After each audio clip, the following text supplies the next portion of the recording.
This is Donald Parham. You're listening to Chargers Unleashed, part of the LAFB Network. Stay jiggy. And this is Chris from the second, Chargers outside linebacker, and make sure you check out Chargers Unleashed. Shout out to Chargers Unleashed, Sebastian Joseph Day, you know the vibes, we outside. You checking in with Mike Williams from the LA Chargers, and you're tuning in to Chargers Unleashed. You're listening to the Chargers Unleashed podcast with your host, Dan Wolkenstein and Jake Hefner.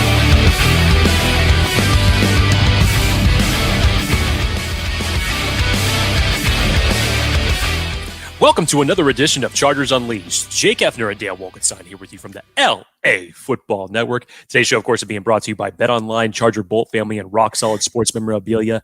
If this is your first time tuning into the show, make sure to hit that like and subscribe button on YouTube. You can also follow us on Facebook, Twitter, Instagram, Spotify, and Apple Podcasts.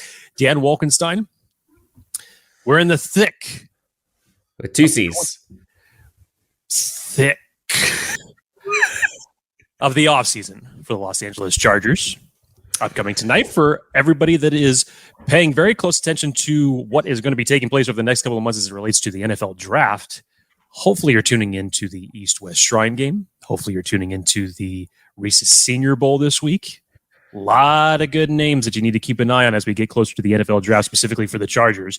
A lot of good names that we're going to be talking about possibly as soon as next week. I can't wait. Dan's really excited about one name in particular, but we're going to hold you in suspense to that because what Dan and I wanted to do, as we know, the Chargers 2022 season came to an unfortunate close with their loss to the Jacksonville Jaguars, but we wanted to basically kind of give a final stamp and a final letter grade going down from position by position. And whether or not we need to talk about why these grades were given, obviously what needs to improve going into next year, but a lot that kind of needs to cover. So we wanted to go through this position by position, give our own personal letter grades. Dan and I do not have, I think with the exception of what, Dan, one or two positions have the same letter grade for any of these. So this will be legitimately think we have different, if we're going by plus minus, we have different letter grades, I believe, on all of them. There we go. So depending on what side you run with here, the optimist or the pessimist, or maybe you run somewhere in the middle, you know, there's always room for a little bit of gray every now and again. This should be an interesting conversation.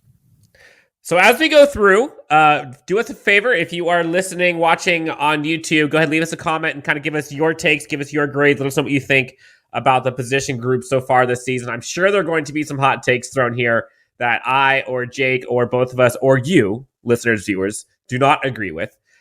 Jake, give us your letter grades in the comments. Please. We'd love to see that. Please. So Jake, this is a fun one. Over or under? How many grades less than a C will we have collectively for this team position groups? So that means C minus or below. 4. Oh, it's going to be close. Okay. All right. Let's talk about our friends over at BetOnline real quick about these odds before we get into this. Yes. BetOnline remains your number one source for all of your sports betting needs not necessarily this season, but any season that you guys are looking for. Come on, let's be honest. It is your continued source for all sports wagering information. BetOnline features live betting, free contests, and giveaways all season long. Always the fastest and easiest way to bet on all your favorite sports and events, whether that's NFL, NBA, NHL, MMA, tennis, boxing, or even golf. So head on over to betonline.ag to join and receive your 50% welcome bonus with your first deposit. And make sure to use that promo code BELIEVE, that's BLEAV, to receive your rewards. BetOnline, where the game starts. So, Jake, let's just start this one off with arguably, and it's even arguably, factually, the most important position on this Chargers team. We'll start with the Chargers quarterback position. So, Jake, led by a one, Justin Herbert. We know the storyline. You know, he got injured. We know the coaching issues we saw with play calling, some of the decisions, lack of mobility. We saw the injuries. Again, we are focusing this on player-specific, quarterback-specific letter grades for the 2022 Los Angeles Chargers quarterback, basically, Justin Herbert. What say you? So I have some context for this because there is more reasons that are not necessarily directly contributing to Justin Herbert's performance on why I'm giving this letter grade. It has to deal with some outside factors as well. But I'm giving him a B-, and I'll explain why. It's really amazing to look at what he did, considering the fact that he still threw for just over 4,700 yards, 25 touchdowns, 10 interceptions. I think a lot of franchise would take that given the circumstances that the Chargers had to go through this year. But obviously, he had some bad spurts where he had his rib injury. We just found out last week that looks like he had a labrum injury that he was dealing with the entire season, finally got surgery for that. And even still, the stats that he put up for Justin Herbert's, I know when we're comparing it to the last 3 years, is a step down. But even still under those circumstances, those are actually impressive stats. But I hinder this more on the offensive play calling.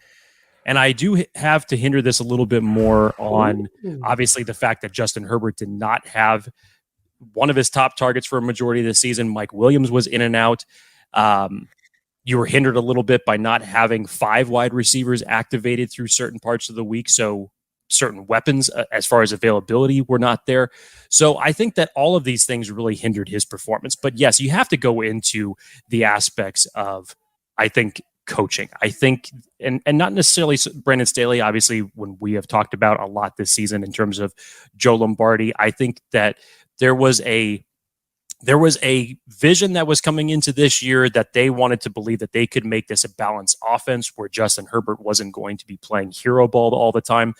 And unfortunately, that just didn't pan out, because when they really needed to, no pun intended, unleash Justin Herbert and open up the offense a little bit more, they still just felt like they stuck to that same game plan, just short ball, short ball, short ball. And yes, there were a lot of contributing factors as to why that was the case, why they still went forward with that offensive game plan. But even still, I think that this was one of the reasons, as far as the biggest goes, for the so-called regression, if you want to call it that, for Justin Herbert this year.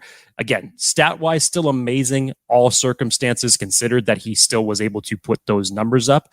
But I think when you have to look at it as far as just an underwhelming year in terms of overall performance goes by Justin Herbert, and if this is the lowest that we ever see from stat-wise from Justin Herbert, I'll take that any day of the week. But I think just from what we saw from a coaching perspective, more specifically the offensive coordinator, I think that was one of the biggest reasons to contribute, obviously, and wide receiver injuries, but those were the 2 biggest reasons to contribute to the, let's just say, drop in stats for this season for Justin Herbert. So just to make sure I heard this correctly, you said B-, B as in boy, minus. I did. Not taking anything away from Justin Herbert. There were so many things to consider on why I'm giving this grade. Not to say that he performed badly, because stat-wise, I don't think that he did.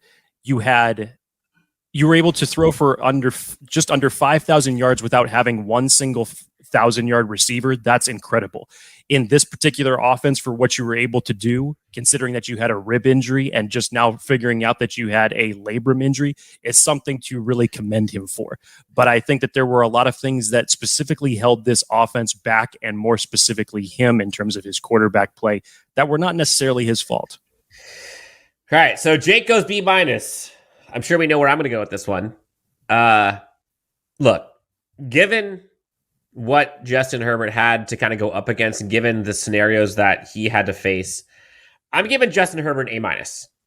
Now, sure, Justin Herbert could have been better, and there were many ways that he could have been better. We talk about some of the end-of-game situations. We talk about some of the mobility stuff. We talk about some of the deep shots that he hasn't taken. We talk about, lots of things that he could do to improve.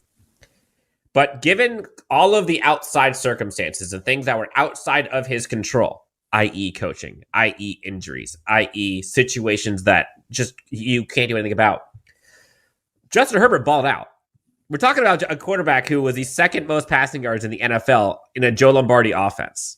Like, I genuinely think that's kind of hard to do.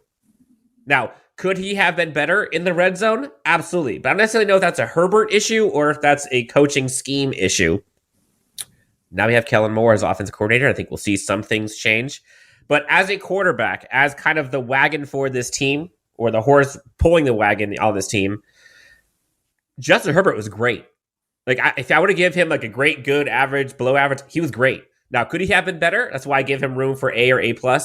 A- is what I'm giving Justin Herbert. Now, Jake, I think this is going to be an interesting one for both of us as we kind of go through the running back situation here. Now, and this is, I feel like, if you were to grade on a curve, this is kind of where things kind of get skewed into the middle. Look at the bell curve. And Austin Eckler, leading the league in touchdowns, had almost 40 in 2 seasons. Great, but on the flip side, your running game was kind of non-existent for most of the NFL season. You're looking at this for rushing yards this past season. Austin Eckler had, I believe, 900 yards. Joshua Kelly had 287. Sony Michel had 106. Isaiah Spiller just 41. I mean, hell, Justin Herbert was your third best running back at 147 yards. That's not good production. They got touchdowns. They, meaning Austin Eckler, got touchdowns. But when you're looking at the running back group, for me, Jake, as a running back group, they have to be better. And this is a tough one for me. I'm going C+. And the only reason I'm going C+ is because of Austin Eckler out of the backfield and the touchdowns. Without those two things, and looking at the other folks on this roster, i.e. Joshua Kelly, Isaiah Spiller, Larry Roundtree, Sony Michel, they mostly did close to nothing. And this running game, whether it's yards per carry, total yards per game, yards after contact, yards before contact, all bad. So I'm giving a C+ for this. What say you? So I gave it a C. And as you had mentioned, all those stats about Austin Eckler, I mean, he basically carries the weight as to why this grade is, let's just say, as high as it is. As you mentioned, you can't argue those type of stats for what he did individually for himself. If you had Austin Eckler on your fantasy team right now, you're loving life in terms of those stats over the last 2 years. They're very impressive. But the Chargers to be where they were to finish that low in the running game, and we saw bits and pieces of Joshua Kelly throughout this year that looked really good. Isaiah Spiller never really getting an opportunity to contribute when there was a lot of hype around him being a 4th round pick. Still seemingly getting picked over Larry Roundtree on certain games where he was active. Sony Michel, who had his spurts, didn't last too long with the team before he was ultimately released. Just as a whole, you were never able to get this run game going. And that's obviously going to be a big priority from the new offensive coordinator, Kellen Moore, coming into this. You have to balance, not necessarily 50-50, as Tom Telesco said. You're still going to be a majority passing team. But stats aside from Austin Eckler, you have to be better as a group. So you cannot be finishing as low as you did if you want to expect to not only make the playoffs, but make an ultimate run in the playoffs. You have to have a better running game than this. All right, Jake. So you gave it a C. I gave it a C+. Let's go to the wide receiver one, which this one I think is going to take some discussion. We'll probably need to spend a little time on this one. Joshua Palmer, Keenan Allen, Mike Williams. You can put in Michael Bandy, John Drake Carter. You can put in Jason Moore. You can put in a whole bunch of dudes that played wide receiver for this team, largely because of injuries. This was a hard one for me, Jake. You look at it, there's pros and cons to this, right? Like I think they had how many guys? 1, 2, 3, 4, 5. I think I had 6 guys that all had over 500 yards receiving, 5 of which were Mike Williams, Josh Palmer, Keenan Allen, Austin Eckler, Gerald Everett, and DeAndre Carter. Like all of those guys. That's 1, 2, 3, 4, 5, 6 guys, 4 of which were wide receivers, all over 500 yards receiving. Now, good. But because they were not able to be on the field together, because we didn't get to see Mike Williams and Keenan Allen play well, because we didn't get to see, I think, some of the potential of what this offense could look like, i.e. if there was more to it. And again, some of it is hampered by play calling, like sure, but I'm looking at the players specifically. Production-wise this season, wide receiver, I think I kind of went back and forth on this one. I initially was going to go B- or so, but I gave it a C+ only because at times this was an issue. And whether that's because of the lack of some things on this wide receiver core because of injury or because of personnel or because of roster decisions, lots of things have to be improved. I think the challenge this Chargers team has this offseason specifically is bringing in offensive weapons that you can deploy on offense in different ways than they already have. Not just the 50-50, 80-20 balls, not just kind of the quick third down short routes. Like, we need someone who can burn. We need somebody who can wiggle around and get through space in a hurry. So I'm giving C+. Again, like, it's a good receiving core, but there's so much to be desired, and it's very easily fixable, in my opinion. So C+ for me. What for you? Yeah, I just want to tick above that. I gave it a B-, and much to the same reasons that you had, Dan, for your grade. I'm along the same type of lines, but remember last offseason when we were going into the draft and everybody was saying, like, oh yeah, it's definitely going to be a speed receiver that the Chargers have to pick up, and they never did it. You better believe that they're going to be prioritizing that. They have to this offseason. You have to do that. And considering how many games Keenan Allen missed, you lose Jalen Guyton at the beginning of the year. Mike Williams is in and out. And shortly after Jalen Guyton goes down, you sign a handful of these guys, the John Hightowers, a few other handful of guys that never made it off the practice squad, never was elevated. And you had so many games where you only had 4 wide receivers active. So to your point, some of this was attributed to play calling, coaching, game planning, whatever you want to call it. But you saw what these wide receivers were with Justin Herbert in this offense when everybody was healthy. You saw how much of a difference it made to help Justin Herbert out when these guys were out there. But health was the biggest priority of it, obviously. You think that the Chargers wouldn't have missed a 6'5" receiver out of Clemson when you were playing against Jacksonville just to put up one more touchdown in that second half?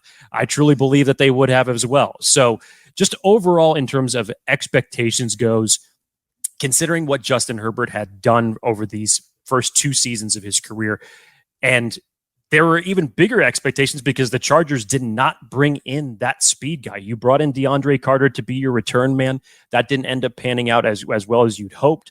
I really thought that the way that he was deployed in that Raiders game in week 1 after Keenan Allen went down, I said to myself, I wanted to see more of that. And we never ended up getting to see that. We had our kind of fan favorite as it relates to the wide receiver core with Michael Bandy stretching all the way back to training camp. And that didn't end up developing the way that we thought it was going to. So a lot of expectations fell flat, but most of it was due to injury and personnel decisions. But overall, that's where I land as far as a B- goes. So just a tick above your grade there, Dan. All right, so we're pretty similar so far. Let's move over to tight end, which I think we're going to be differing in. Just a hunch. Jake, we went tight end. Okay, of course, we got Gerald Everett in the offseason, who I was very excited about. Trey McKitty, Donald Parham, all contributing, quote unquote, for this team. If you kind of snap back, look at how this team did as a whole, Gerald Everett had a little over 500 yards. Again, has improved every season since he's been a tight end. 500 yards, 555 to be exact, 4 touchdowns receiving. Some drops that we saw, obviously. We saw some issues where Donald Parham, obviously because of injury, wasn't there, but he contributed 130 yards and touchdown. Trey McKitty had 10 receptions for 72 yards all season. Stone Smart, 4 receptions. But generally speaking, Richard Rodgers had 1 reception for 4 yards. Ugh. That's kind of it. And I think I gave this a C. And again, I'm going strictly on player specific. I think that Gerald Everett, I feel, did pretty good given what he was dealt with. And he wasn't really given as many opportunities as I would have liked.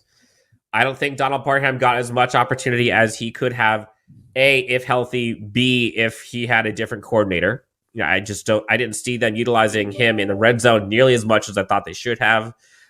There's some efficiency issues that were lacking on this tight end group. I loved what they did with Gerald Everett, with kind of the run after catch, yards after the catch, yards after contact. Like, that's what he does best. And I feel like they just didn't use that enough. You will see that I promise you, you will see that next year. When Gerald Everett is on this team, we'll see how draft goes. You never know. Kellen Moore uses tight ends very well. I gave the tight end group overall a C. Again, I think there's more playmaking they can do. I'm not blaming fully the players because there is some coaching and scheming issues here. But Gerald Everett did have some drops. Trey McKitty, we talk about one of the biggest issues with this team is the run game. The run blocking with the tight end group has been not very good. And run blocking in general has been bad, tight end group specifically. So I gave it a C, and I may have been generous. What say you? Let me preface this by saying I hate giving this grade. Uh-oh. But not because I feel that it's inaccurate, just because this may have been one of the more positions that we were excited to see with this talent group and with the likes of Gerald Everett and Donald Parham on this offense and what you were possibly going to be able to do.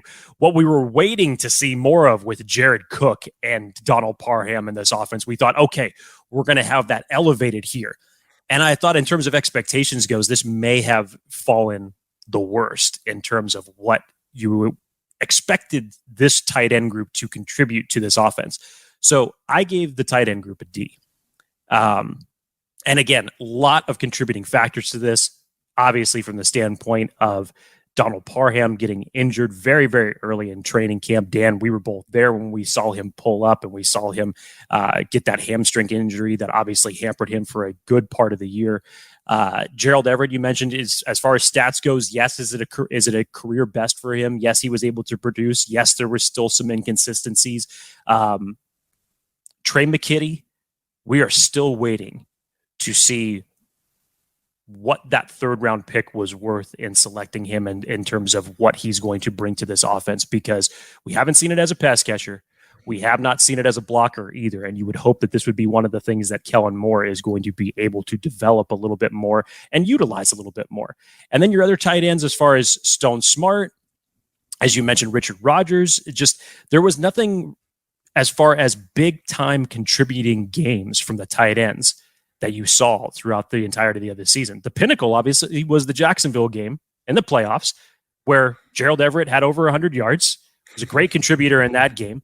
But in the red zone, where the Chargers struggled to put up touchdowns this season, you expected to see more of these two tight end sets, more of these aspects where you could find these mismatches with guys this big. And yes, injuries played a part in it in terms of availability. But in terms of overall play calling, I definitely thought that the tight ends were a little bit overlooked as far as the game plan goes. I didn't feel like they were featured enough. So, yes, I know it may seem a little bit harsh as far as a letter grade goes, but in terms of what you would expect to see from now to next year, that definitely has to improve. Yeah, it's interesting too. Like, we talked about how excited we were when they got Gerald Everett, and then kind of to fast forward to see what it ended up being. And again, there was a lot of good from Gerald Everett and crew, but just not enough. And I think it left us all wanting more. But some of that was them. Some of that was scheme. Again, we'll see how this goes moving forward. Jake, so next up is the big uglies on the offensive side. And this is a loaded question, loaded grade, lots to kind of go into this with, because there's a lot that goes into, obviously, an offensive line performance. This is a tough one. First glance, I'm thinking of all the heroics. I'm thinking of all like the Jamari Sawyer coming in. I'm thinking of, Zion Johnson playing in rookie year. We got Corey Linsley, the resiliency of the team. Like, all of that, I think is important and I think it's great. But then you kind of start peeling back a little bit from the excitement. And this is hard. This is something that's usually I don't do very well.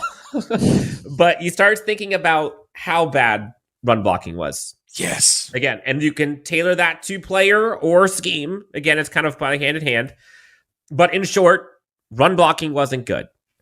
And then you started seeing some leaks at times to the offensive line in pass protection, especially towards the end of the season. Of course, if Rashawn Slater is there, this story looks different. We know that. but he wasn't. Jamari Sawyer was incredible for what he was able to do to make it essentially almost a non-story that Rashawn Slater wasn't there. Trey Pipkins, we saw what he did this year. Like, remarkable, the turnaround year over year. Trey Pipkins wasn't always out there. And when Trey Pipkins wasn't there, story looked different. And it was really hard to watch at times. You saw Matt Filer, in my opinion, regress at times a bit this season. Initially, my thought was going like, all right, I'm going to give him like a B-. Like, they did pretty good, all things considered. No, I'm giving him a C. And I say that because knowing how important the offensive line is to not only Justin Herbert and not only to Brandon Staley, but to an offense's efficiency. The offensive line was one of the reasons why they could not keep the ball on offense. That's why we kept punting over and over and over again. We could not get anything through the ground. So I go C. I think this is a big area and opportunity. I see this being one of the biggest areas of possible growth year over year because of an A, health, B, Kellen Moore offense. Getting Rashawn Slater back will be huge. Having Kellen Moore with some of these different run schemes, wide zone, gap schemes, I think is going to be paying very large dividends for the offensive line. I say C. Jake, what say you? Yeah, it's going to be interesting to see as far as you mentioned it. This is a position of growth moving forward year by year. You would hope so. And it could look completely different by the time that we get to the beginning of next season with Trey Pipkins' contract situation. How is Jamari Sawyer going to be inserted into this offensive line more? Possibly. We'll see. But that was my first thought as well. Same as you, Dan. The heroics of Jamari Sawyer to step in after Rashawn Slater goes down. It really cannot be understated how much he contributed as a 6th-round rookie. And to step into someone's shoes of that stature, you know you're not going to be able to fill it, but you can try to come as close as you can. And the way that it started, it looked good. And then, of course, you did have some inconsistencies that got later on in the year. Matt Filer, as you mentioned, I think is a better player when Rashawn Slater is in that lineup. Him being between one of the best left tackles and one of the best centers in the league makes his play better. So at times, his play regressed, and he became inconsistent. Corey Linsley, as tough and as good, as important as he is, health played a part in his availability this year. Zion Johnson was basically your one constant throughout this entire offensive line. And that's just really, really strange to say. And then Trey Pipkins, as you said, when he was healthy, you saw the improvement that he had obviously put in the work, put in the time. When healthy. Yes, when healthy. But that wasn't always the case. Dan, I always go back to the Kansas City game. When Corey Linsley and Trey Pipkins went down in that game, this offensive line was an absolute shambles. And that was still even with a Rashawn Slater in this line. Mm-hmm. The depth behind it, the guys who were supposed to step up, the Will Clapps, the Brendan Hymases, the Foster Sorrells. We know the Storm Norton story and how that ends up playing out. But there's definitely going to have to be some reinvestment in terms of depth goes to this offensive line. Maybe not first round priority, because I think you've done a good job at doing that over these last 2 years, but you are going to have to reload it in some form or fashion. But overall, how you played, and the biggest thing, Dan, that you mentioned, run blocking. I mean, you could have Derrick Henry back behind this line, and I don't really think it would matter given the contributions in the run game that this offensive line was able to put out there, unfortunately. So that was part of the reason of why the running game was at the bottom tier of the league. So all that considered, pass blocking, run blocking, individual performances, I ended up giving it a C+. All right, so that rounds out the offense. So again, let's kind of recap real fast. So for offense, I have the quarterback as an A, running back C+, wide receiver C+, tight end a C, and offensive line a C. Jake has the quarterback as a B-, running back C, wide receiver B-, tight end as a D, and the O-line as a C+. And that's the offense. And it's kind of, I think about that, Jake, and it's kind of weird. A lot more yellows and reds when you look at color schemes than I was expecting going into the year, which is unfortunate. And there's many reasons for it. We've talked about it ad nauseum. But I have a feeling we're going to see some of those same color differences here when we get to the defensive side. All right, so let's move on to the defense. Jake, let's start talking about the defensive line. Again, lots of storylines here to kind of put into perspective. Again, Joey Bosa gone. You saw Joey Bosa come back. Khalil Mack had to kind of weather the storm. You saw Sebastian Joseph Day and kind of everybody else get hurt. And then you saw kind of everyone else have to come up. Jerry Tillery used to be a story, not on the team anymore. Brandon Fehoko comes up. Christian Covington, Austin Johnson, so many guys, some folks on the practice squads from free agents. It was all over the place. Run defense wasn't great at times. Sometimes the last part of the season, it was good. Jake, I gave the defensive line as a whole, again, pass rush and stopping the run.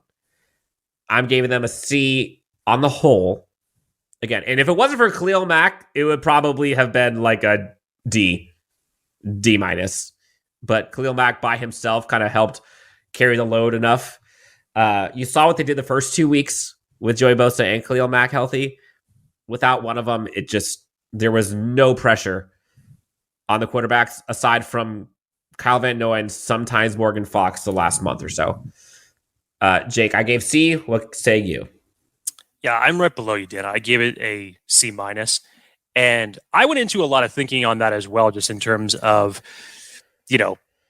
who were some of the guys that really stepped up to contribute to this defensive line? If we're thinking about Kyle Van Noy late in the season, he really did a good job of stepping up late in the year. The Morgan Foxes of the world, when he really needed to, when you essentially lost 4 interior defensive linemen over a 2-week span, 3 by injury and 1 being Jerry Tillery and his release from the team. Obviously, with Joey Bosa's injury, you were expecting a little bit more from Chris Rumpf coming into this year. But Dan, do you remember when we had our position grades that we were saying if position grades were movies, what would you give them? And since we're lumping the edge into this whole defensive line conversation, I said that the edge position was essentially relatable to the movie Risky Business because it was risky keeping technically only 3 edge rushers because you use Kyle Van Noy. Technically, you were still labeling him as a linebacker, and he was kind of going to be your emergency edge rusher in that particular situation. Your depth was tested there when Joey Bosa went down. Virtually nobody on the other side of Khalil Mack could really generate any type of pressure. Interior defensive linemen, everybody was stoked to hear the names Sebastian Joseph Day and Austin Johnson when the Chargers went out and were aggressive in free agency and got him. But you can't get it around those defensive yards in rushing that you are allowing opposing running teams. Big chunks. You just can't get away from that. So in terms of expectations goes, you felt that you were going to perform better in that circumstance given who you had on the line.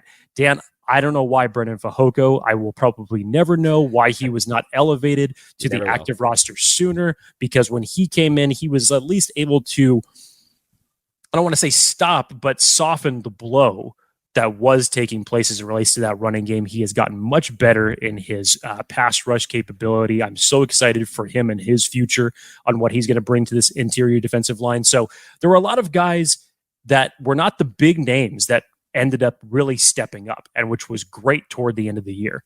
But overall, in terms of expectations goes and what you ultimately saw the finished product of, you expect a lot more from this. So I gave it a C minus. Yeah, this is a group that I think we're going to see some concerted effort in the draft and free agency, especially, I wouldn't say top end, but possibly top end, maybe an edge. We thought, Chris Rumpf took a step forward. At times he was doing stuff, but then at times he was kind of non-existent, kind of got lost in the play a little bit. They need more consistency there. And again, some of it, a lot of it was because of injuries. Like, you can't discount that. But still, even when guys were in, they were giving up chunk plays. There was 4 or 5 weeks in a row that the Chargers were giving up 40-yard run plays. It was bad. It was bad. Now again, end of the season, they flipped things around. They brought things back down to earth a bit. I think they ended up as 20th in defense total. But they have to be more consistent. And this team was like a roller coaster on defense. You go from one of the worst defenses in the NFL, and then for a month there, you're the best defense in the NFL statistically. There's got to be some sort of scale that kind of gets tipped somewhere in the middle.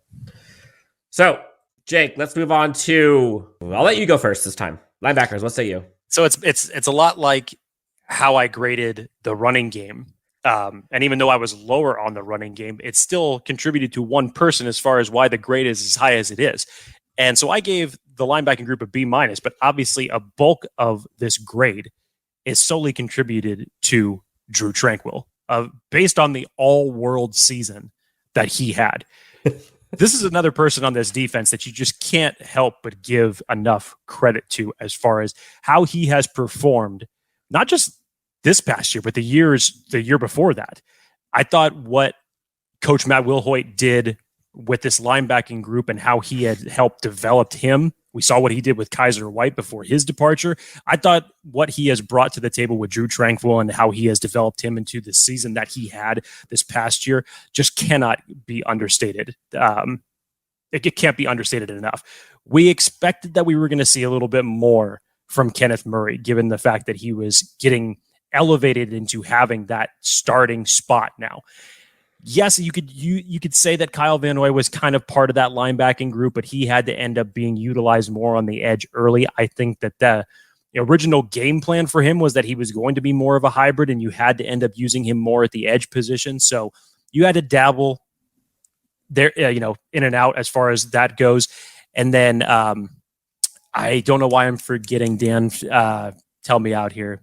Troy Reeder. Troy Reeder was mainly a guy for depth in terms of, and ended up contributing from a special teams perspective, but there still wasn't really much happening in terms of the middle of the field goals when we're talking about linebacker. So overall, I thought that this group, again, a bulk of the grade, Drew Tranquill brings this grade up a lot more than it probably should be. But I give it a B-, but a lot more to be expected of this group outside of Drew Tranquill as we head into next season. No doubt about it. One of the rare times that Jake Hefner is more generous than me with his praise. Jake, I gave this one a solid C. So not by much. Not by much. Not by much. But you look at the linebackers on this team again: Nick Neiman, Abadamiga, Troy Reeder, Kenneth Murray, Drew Tranquill. Thank you. Nick Neiman, Amon, and Troy Reeder had a combined 20 tackles. 20. That's 3 linebackers. Like, literally, Drew Tranquill had 7 times that by himself. 146 tackles for Drew Tranquill. 8 quarterback hits, 5 sacks, 4 passes defense, 1 forced fumble. Played in 16 of 17 games, started in 16 of the 17 games. Was all over the place. Drew Tranquill was a beast. You said it. But it was Drew Tranquill, and then way down the list was everyone else. He had more than double, or roughly double, the tackles that Kenneth Murray had. I'm telling you, Drew Tranquill's performance alone bumped this up probably a whole letter grade if it wasn't for that performance for me. Yeah, and I gave them a C. Some of it was boosted because Troy Reeder got to play special teams, and he's technically a linebacker playing special teams, so I'll give him that a little bit. And I know some of this is also for lack of utilization. Like the way that Brandon Staley's scheme is set up, you don't have linebackers in there doing as much as you do DBs. I get that. But the difference, the stark contrast between Drew Tranquill and Kenneth Murray. And this was on an up year for Kenneth Murray. That's wild to say. It's wild to say. Now, Drew Tranquill is on the list of worth. Is Drew Tranquill gonna stay? We said at the beginning of the season, Dan, he was one of the 6 players that we listed that had to come in and make an impact this year. Now, they let go of Nwosu. Adrian Phillips was gone. They let go of Kaiser White. And now Drew Tranquill. Well, there's just no way looking at this linebacking crew that you could possibly, as an organization, say, we can't let this man walk out that door. Now, I will say, to give the team some credit in a different perspective, it takes 2 to tango. Nwosu got the bag in Seattle. Kaiser White went home to Philly. So, there's some ways you can think, they have to say yes too. And sure, could the Chargers have blown the doors off and given them a huge amount of money? Sure. But like, those California taxes suck. And there are some kind of homegrown reasons why some of these decisions are made that are outside of the Chargers' control. But still, huge decision. And because of how much of kind of a heart and soul guy Drew Tranquil is, I have a hard time imagining this defense without him. And that's I don't know if that's just like the emotions in me, but that's just kind of how I feel. No, there's also some logic behind there as well, Dan. This isn't a Kaiser White type of situation where you could say, oh, well, we still have Drew Tranquil. You don't sign Drew Tranquil. You and me are out there. Exactly. That's not good. Who has proven that they can step up in this role and contribute consistently. Has to be the number one priority from a free agent standpoint for the Chargers to bring Drew Tranquil back, in my opinion. Now, the fun time, Jake. Fun time. We get to talk about DBs in the secondary, which I would argue was one of the highlights, the bright spots of this entire team, especially on defense. I think it is the bright spot on defense. The way that this secondary kind of stood up to the task, all things considered. J.C. Jackson goes out right after he comes back from injury. He was injured in training camp, comes back, I think it was week 2 or week 3. Horrific injury, long road recovery. He's currently recovering on the bicycle. Mike Davis, given the offseason storylines you heard around him, Asante Samuel Jr. I mean, these guys balled out. Asante Samuel Jr. was incredible. Mike Davis was CB1 on this team, and considering he was CB4 at some point, is saying something. Bryce Callahan played tremendously and stayed healthy for the better part of the entire year, which we have not seen in quite some time. We saw contributions from Jazir Taylor that you have not seen in quite some time, both as a corner as well as on special teams. The way that Mike Davis and Asante Samuel Jr., kind of those two collectively, made this group look, and then Bryce Callahan added as a slot player, for them to do what they did, Jake, without J.C. Jackson, that they were banking on, who they just paid a boatload of money to, for this defense to kind of rally, and for that to be arguably the strength of this team, you can't overstate that. Like, I think there's a testament to kind of Brandon Staley in this. There's a coaching staff, the DBs group, that haven't brought in. Obviously, they're bringing up these guys. Jazir Taylor looks like he's probably going to be the man in the wing waiting after Bryce Callahan, because I can't see him not getting paid more somewhere else. This DB group balled out, and it was fun to see. I mean, hell, you saw Asante Samuel Jr. get 3 interceptions in a half in a playoff game. If they would have won that game, that would have been like one of the best performances you'll ever see, and it's just not getting talked about enough because the team lost. Quarterbacks balled out. I gave them a solid B+. You could probably argue it could be higher, but I gave B+. They were pretty damn good. Yeah, I gave him a B, Dan. A lot of things that you touched on there that are worth mentioning. Obviously, J.C. Jackson coming in, we had so many conversations about how he was going to reshape this defense with the likes of Asante Samuel Jr., with the likes of Bryce Callahan. Hell, we were talking about Mike Davis as like, well, what do you do with him? He's essentially going to be your CB4 in this situation, right? And you're still paying a lot of money to him. There were conversations in the offseason, Dan, about Mike Williams being a cap sacrifice. I mean, after that happened to J.C. Jackson, and it was such a shame because that was right back when the Chargers, from a defense, decided to start playing. Mike Davis, not Mike Williams. Oh, I'm sorry. Apologies. From the J.C. Jackson standpoint, it was so unfortunate for where his injury took place, because you saw that from the get-go from him playing this season when he was in there, that he wasn't playing in the position that he was used to in New England. And as soon as they went back to playing more of a man coverage system, has his knee injury, he's gone for the year. Mike Davis has to step up, and ho-hum, look out. He just so happens to end the season with 15 passes defended, which was good enough for 6th in the league. I mean, that's wild. That's a huge thing to step in for, given just as a player. You know, that's to say that guy was signed. He's going to be the starter. So what do I have to do? This is how you respond as a player. When your name gets called, when your number gets called, these are the type of performances that you go out and do. Asante Samuel Jr., I just love watching this kid play. I really do. I was so happy again when the Chargers got him in the same draft as Rashawn Slater, and he has just continued to get better and better each year.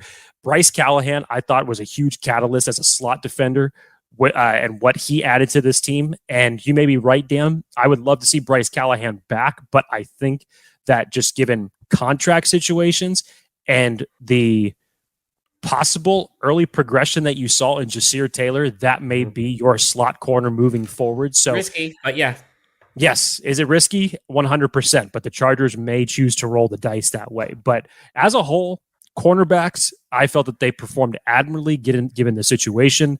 And I thought a lot of guys stepped up when they had to. So they definitely deserve a lot of credit in this. So I gave them a B. So B+ for me, B for Jake Hefner. All right, Jake, let's get to the safeties, led by one Derwin James. And then afterwards, Nazir Adderley, Alohi Gilman. So a lot of guys. Jake, what say you? How did they do? You know, I was jumping back and forth with this one. It may have could have gone a tick higher. And again, much like the Austin Eckler situation, much like the Drew Tranquil situation, a lot of this grade weight, so to speak, resides with one person, and that is Derwin James. I literally was fluctuating between a B- and a C+. I ended up going with a C+ because there were too many times that you saw Nasir Adderley just unfortunately not make the plays that you would have expected him to make. The investment in JT Woods, what is that going to turn into? Unfortunately, we didn't end up getting a chance to see much of it this year. There were a lot of expectations from Mark Webb heading into this season. We never got to see it. Exactly. We never got a chance to see how that was going to play out.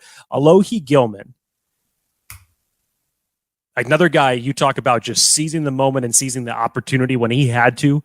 In that Miami game, he rode it the rest of the way throughout the season in terms of making plays, causing turnovers, being the first guy thrown to in that game. They decided to test Alohi Gilman.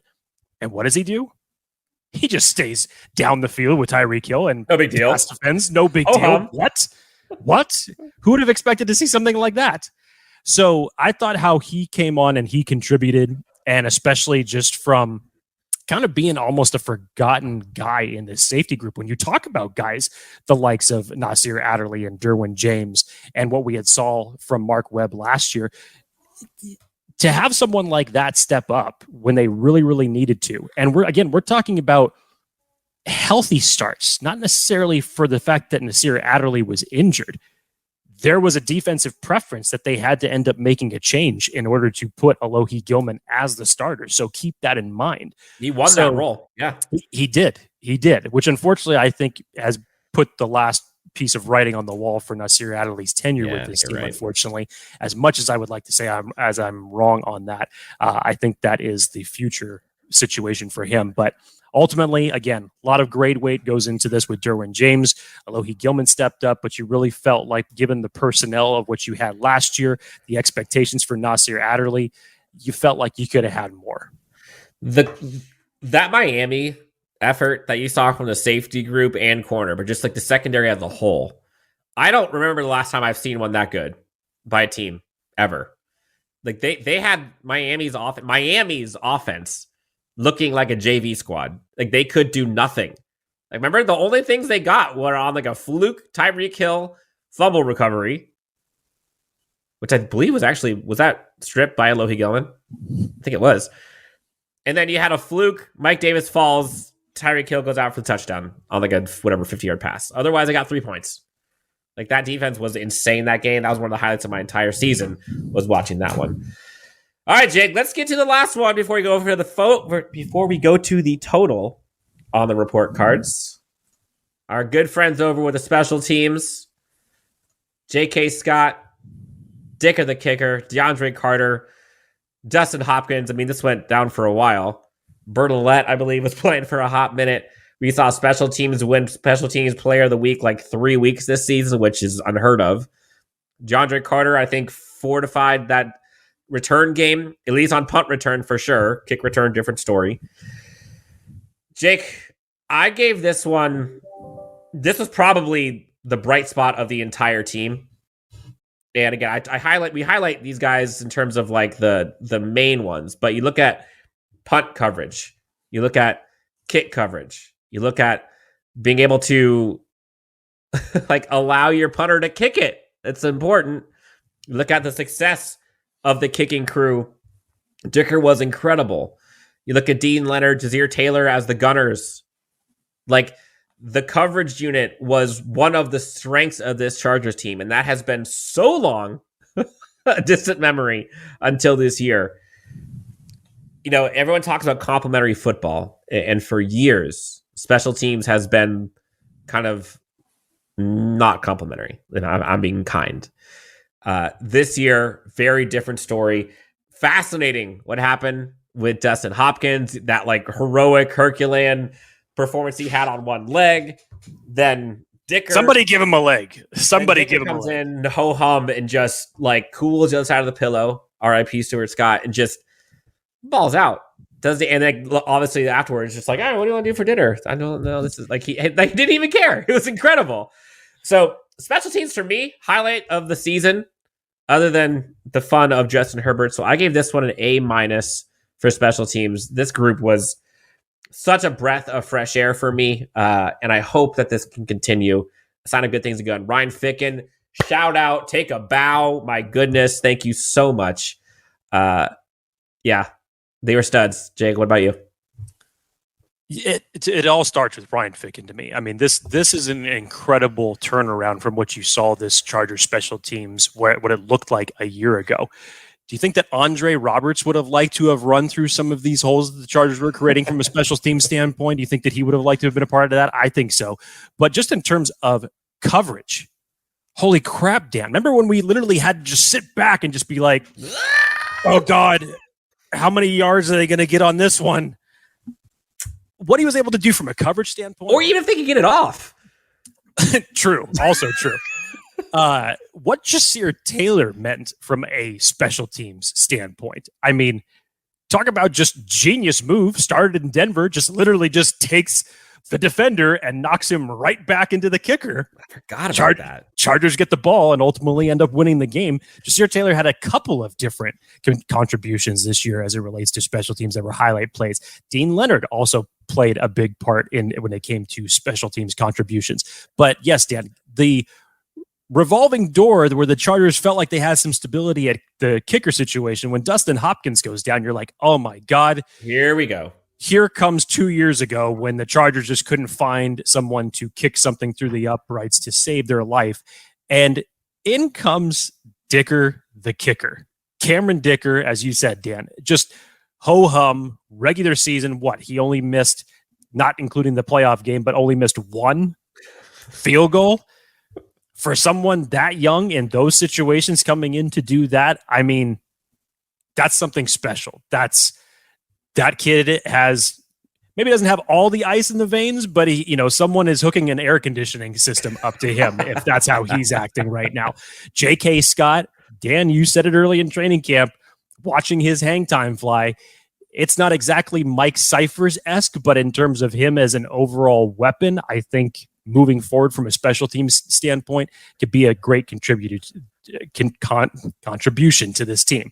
But yeah, a special teams turnaround like this, to see where it was a year ago, to see where it shifted now, you can't give enough credit to Ryan Ficken and the job that he did.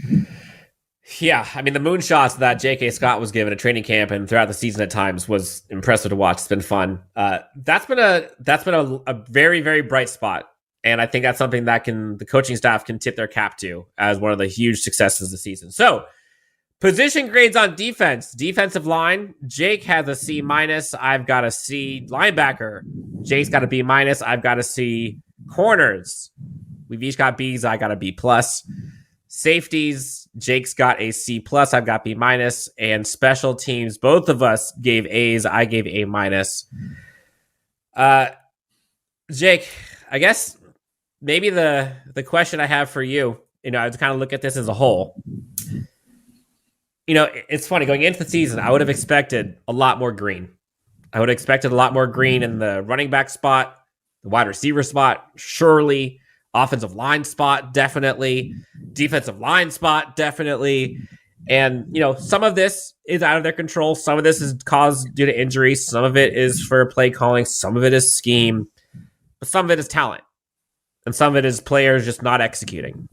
I think that was one of the biggest kind of takeaways I had was, unfortunately, there was some underperformance that we were not expecting, all things considered. Again, take away excuses, just looking at the final stats. And it's hard to argue otherwise. Did they play admirably? Did they play resiliently? Did they still win 10 games regardless? Sure. And I give them credit. I give the coaching staff credit. Like, the fact that they won 10 games, given all of these yellows that we're seeing, I think is a testament to the team and the resilience. I think the execution is what needs to get better, both from a player standpoint and a coaching standpoint. What about you? What are kind of your final thoughts as you kind of look at this as a whole? Yeah, this was one of the bigger years that the Chargers had to deal with the infamous injury bug that has haunted them for the better part of a decade. 15 players missed at least 4 games this year, which is just, it's wild. But to your point, Dan, that forced certain guys to have to step up. And a good handful of them did. As we mentioned, the Jasir Taylors of the world. We mentioned the Morgan Foxes of the world when they were forced more into a starting rotation. The Brennan Fahokos of the world when they were forced into more of a starting position. Michael Davis under the circumstances. So there was a lot of guys that were forced to step up. Not all of them ended up getting the type of contributions that you want, but a good majority did. So yes, from a testament in terms of facing adversity from a player and a coaching standpoint, I think that they hit that. But in terms of, I think overall expectations to, and this maybe goes more just from a coaching standpoint, Dan, because obviously injuries can, you can only take it so far. You have to learn to figure it out. The good coaches are able to adapt and figure out and still have some semblance of good production, both on the offensive side and the defensive side of the ball. So I think that is going to be a strength that you're going to see moving forward.